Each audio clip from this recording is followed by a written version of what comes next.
शिवस्मारक निर्माणासंबंधी अडचणी वाढल्यात। राज्याच्या सार्वजनिक विभागाने शिवस्मारक प्रकल्पाच्या कंत्राटदाराला ताबडतोब काम थांबवायचे लेखी आदेश दिलेत। शिवस्मारक निर्माणासाठी अडचणी वाढल्या। शिवस्मारक कंत्राटदाराला काम थांबवण्याचे आदेश। सार्वजनिक विभागाचे लेखी आदेश।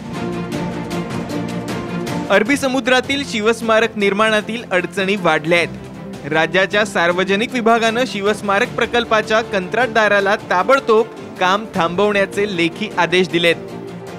सर्वोच्च न्यायालयाने स्थगितीचे तोंडी आदेश दिल्याचं सरकारी वकिलांनी सार्वजनिक बांधकाम विभागाला पत्राद्वारे कळवलं होतं। त्यानुसार सार्वजनिक बांधकाम विभागाने हे पाऊल उचललंय।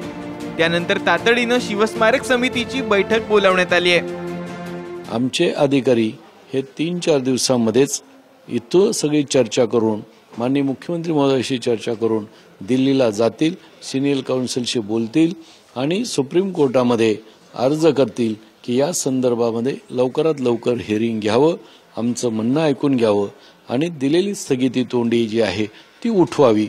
याच्यासाठी आमचा प्रयत्न हा निश्चितपणाने असणार। निष्काळजीपणा काही अधिकाऱ्यांच्या कडून जरूर झालेला आहे, परंतु परवानग्याच्या बद्दल नाही।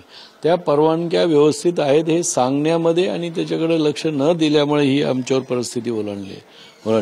परंतु महत्त्वाचा मुद्दा असा आहे की केंद्र सरकारला हा पूर्ण अधिकार आहे की कोणत्याही परिस्थितीमध्ये अशा पद्धत ज्या ठिकाणी तुमचं विस्थापित होणार नाहीत, कोणाला बाधा येणार नाही, अशा ठिकाणचा प्रकल्प विशेष असेल तर तो जनसुनावणी न घेता शासन करू शकतं। अरबी समुद्रातील शिवस्मारक हा देवेंद्र फडणवीस सरकारचा महत्वाकांक्षी प्रकल्प आहे। पंतप्रधान नरेंद्र मोदी यांनी या प्रकल्पाचं जलपूजन केलं होतं। त्यानुसार स्मारकाच्या कामाला सुरुवातही करण्यात येणार होती, परंतु छत्रपती शिवाजी महाराज यांच्या अरबी समुद्रातील स्मारकाचं काम सुरू करू नका असा तोंडी निर्देश सर्वोच्च न्यायालयाने सरकारला दिलाय। पर्यावरणवाद्यांच्या याचिकांचा राज्य सरकारला मोठा फटका बसलाय।